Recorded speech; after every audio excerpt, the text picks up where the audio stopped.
Tornado. It happened every Saturday.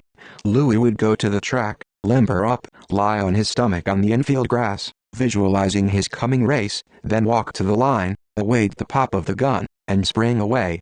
Pete would dash back and forth in the infield, clicking his stopwatch, yelling encouragement and instructions. When Pete gave the signal, Louis would stretch out his long legs and his opponents would scatter and drop away, in the words of a reporter, sadly disheartened and disillusioned. Louis would glide over the line, Pete would be there to tackle him, and the kids in the bleachers would cheer and stomp. Then there would be autograph-seeking girls coming in waves, a ride home, kisses from mother, and snapshots on the front lawn, trophy in hand. Louis won so many wristwatches, the traditional laurel of track, that he began handing them out all over town. Periodically, a new golden boy would be touted as the one who would take him down, only to be run off his feet. One victim, wrote a reporter, had been hailed as the boy who doesn't know how fast he can run. He found out Saturday. Louis' supreme high school moment came in the 1934 Southern California Track and Field Championship. Running in what was celebrated as the best field of high school milers in history, Louis routed them all and smoked the mile in 4:21.3, shattering the national high school record, set during World War I, by more than 2 seconds. Won his main rival so exhausted himself chasing Louis that he had to be carried from the track.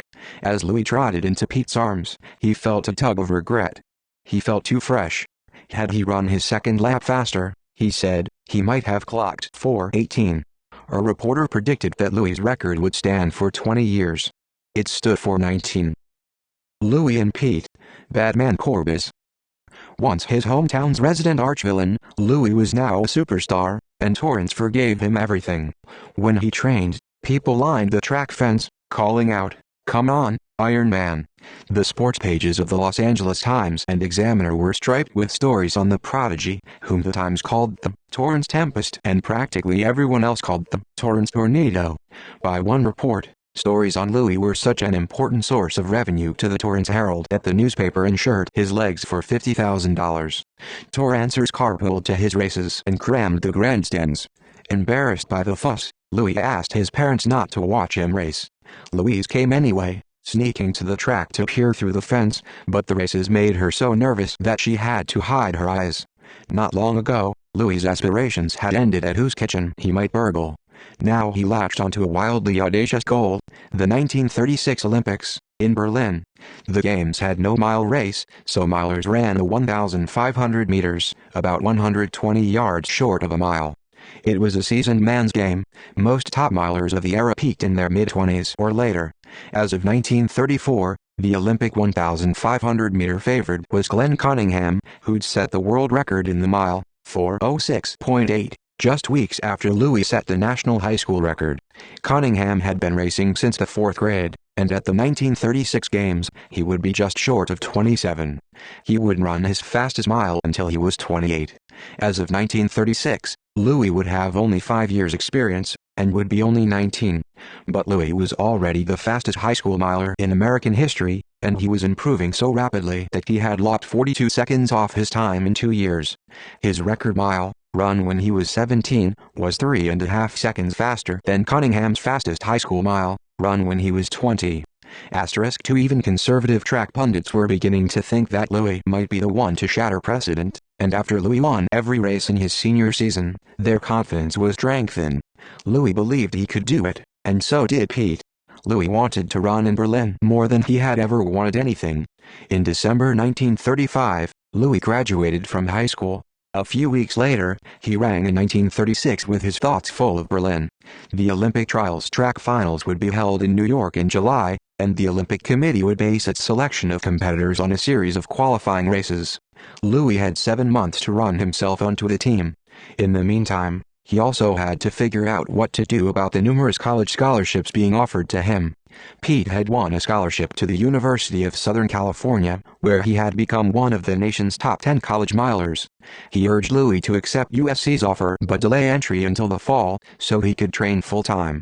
So Louis moved into Pete's frat house and, with Pete coaching him, trained obsessively. All day, every day, he lived and breathed the 1,500 meters and Berlin.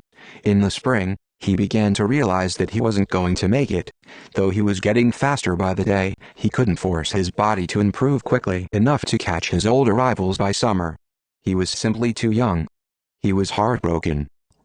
In May, Louis was leafing through a newspaper when he saw a story on the Compton Open, a prestigious track meet to be held at the Los Angeles Coliseum on May 22.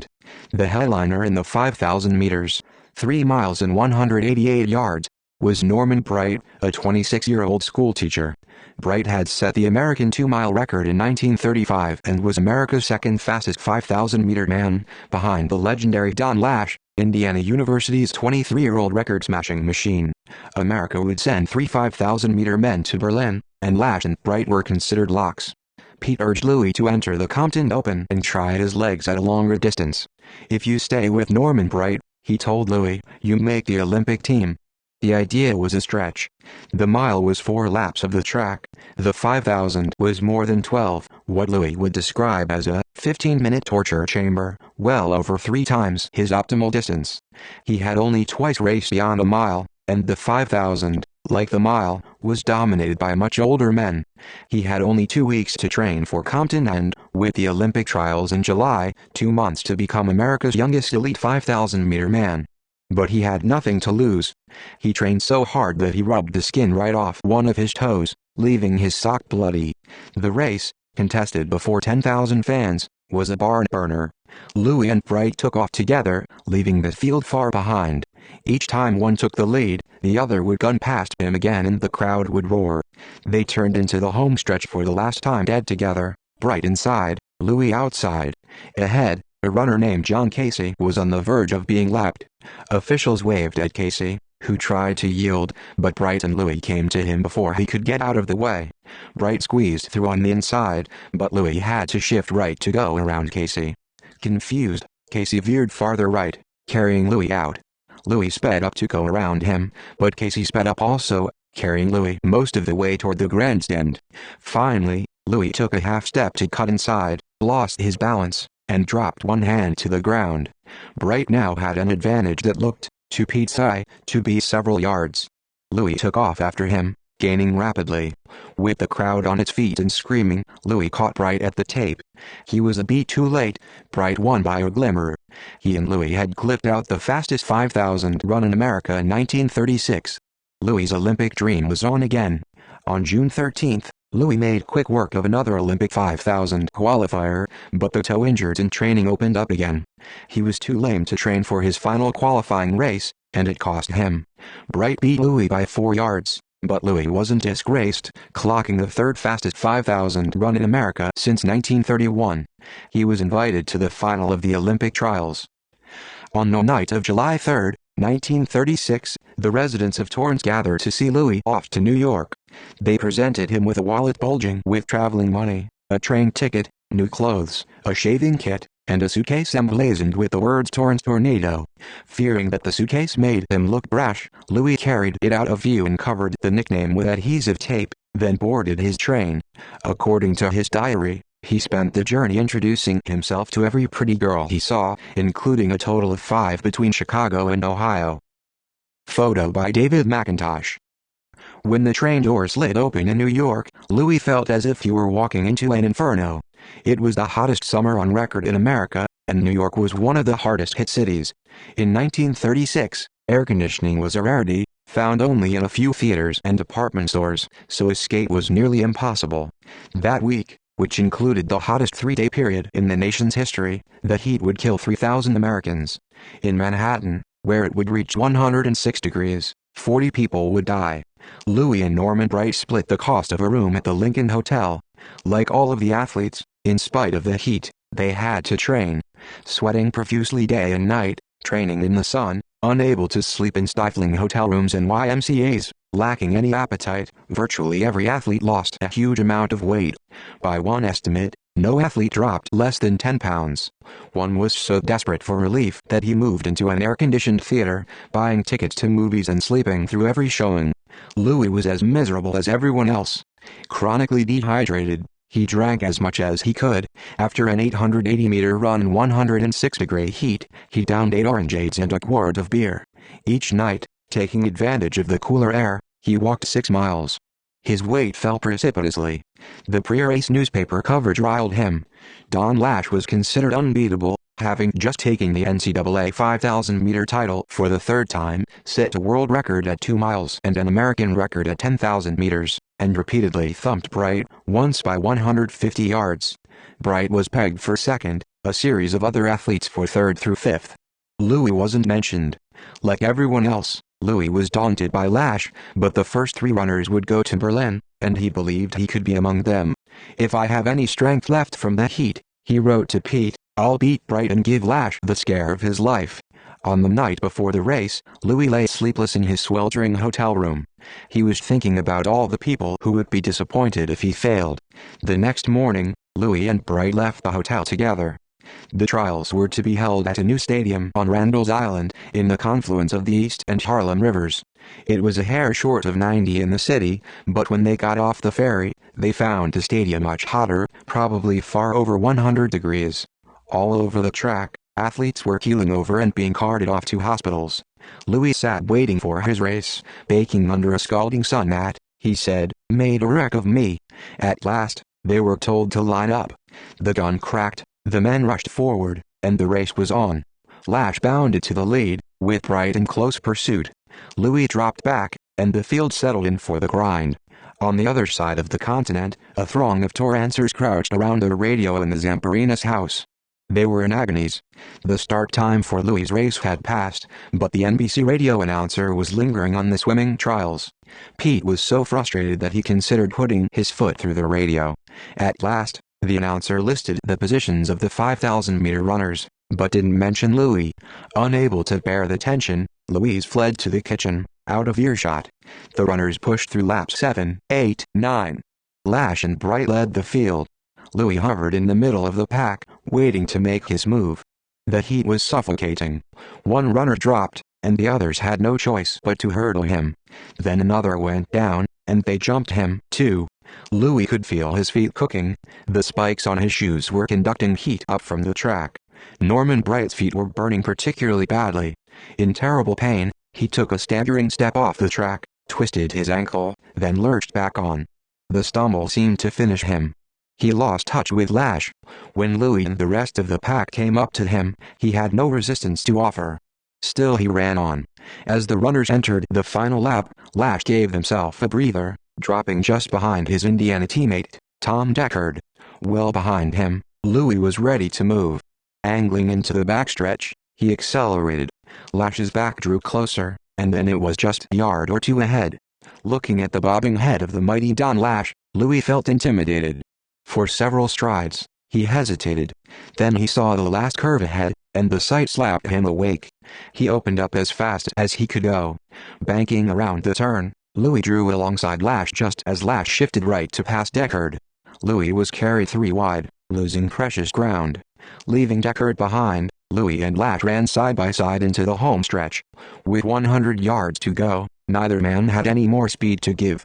With heads thrown back, legs pumping out of sync, Louis and Lash drove for the tape. With just a few yards remaining, Lash began inching up, drawing even. The 2 runners, legs rubbery with exhaustion, flung themselves past the judges in a finish so close, Louis later said, "You couldn't put a hair between us." Louis and Lash at the finish line at the 1936 Olympic trials. Courtesy of Louis Zamparini. The announcer's voice echoed across the living room in Torrance. "Zamparini," he said, "had won." Standing in the kitchen, Louise heard the crowd in the next room suddenly shout. Outside, car horns honked, the front door swung open, and neighbors gushed into the house. As a crush of hysterical Torrancers celebrated around her, Louise wept happy tears. Anthony popped the cork on a bottle of wine and began filling glasses and singing out toasts. "Smiling," said one reveler, "like a jackass eating cactus." A moment later, Louis' voice came over the airwaves, calling a greeting to Torrance. But the announcer was mistaken. The judges ruled that it was Lash, not Zamparini, who had won. Deckard had hung on for third. The announcer soon corrected himself, but it hardly dimmed the celebration in Torrance. The hometown boy had made the Olympic team. A few minutes after the race, Louis stood under a cold shower. He could feel the sting of the burns on his feet, following the patterns of his cleats. After drying off, He weighed himself. He had sweated off 3 pounds. He looked in a mirror and saw a ghostly image looking back at him. Across the room, Norman Bright was slumped on a bench with one ankle propped over the other knee, staring at his foot. It, like the other one, was burned so badly that the skin had detached from the sole. He had finished 5th, 2 places short of the Olympic team. *3 By the day's end, Louis had received some 125 telegrams. Torrance has gone NUTS, read one. Village has gone SCREWEY, read another. There was even one from the Torrance Police Department, which must have been relieved that someone else was chasing Louis. That night, Louis pored over the evening papers, which showed photos of the finish of his race. In some, he seemed to be tied with lash. In others, he seemed to be in front. On the track, he'd felt sure that he had won. The first 3 would go to the Olympics, but Louis felt cheated nonetheless. As Louis studied the papers, the judges were reviewing photographs and a film of the 5,000. Later, Louis sent home a telegram with the news. Judges called it a tie. Leave noon Wednesday for Berlin. Will run harder in Berlin. When Sylvia returned from work the next day, the house was packed with well-wishers and newsmen. Louis's 12-year-old sister, Virginia, clutched one of Louis's trophies and told reporters of her plans to be the next great Zamperini runner. Anthony headed off to the Kiwanis Club, where he and Louis's Boy Scout master would drink toasts to Louis until 4 in the morning. Pete walked around town to backslaps and congratulations. "Am I ever happy?" he wrote to Louis. "I have to go around with my shirt open so that I have enough room for my chest." Louis Zamperini was on his way to Germany to compete in the Olympics in an event that he had only contested 4 times. He was the youngest distance runner to ever make the team. *1 Louis's time was called a world interscholastic record, but this was a misnomer. There were no official world high school records. Later sources would list the time as 4:21.2, but all sources from 1934 list it as 4:21.3. Because different organizations had different standards for record verification, there is some confusion about whose record Louis broke, but according to newspapers at the time, the previous record holder was Ed Shields, who ran 4:23.6 in 1916. In 1925, Chesley Unruh was timed in 4:20.5, but this wasn't officially verified. Cunningham was also credited with the record, but his time, 4:24.7 run in 1930, was far slower than those of Unruh and Shields. Louis's mark stood until Bob Seaman broke it in 1953. *2 Apparently because of his burns, Cunningham didn't start high school until he was 18. *3 Bright wouldn't have another shot at the Olympics, but he would run for the rest of his life, setting masters records in his old age. Eventually he went blind, but he kept right on running, holding the end of a rope while a guide held the other. The only problem was that most guides couldn't run as fast as my brother, even when he was in his late 70s, wrote his sister Georgie Bright Kunkel. In his 80s his grandnephews would walk with him around his care center as he timed a walk on his stopwatch.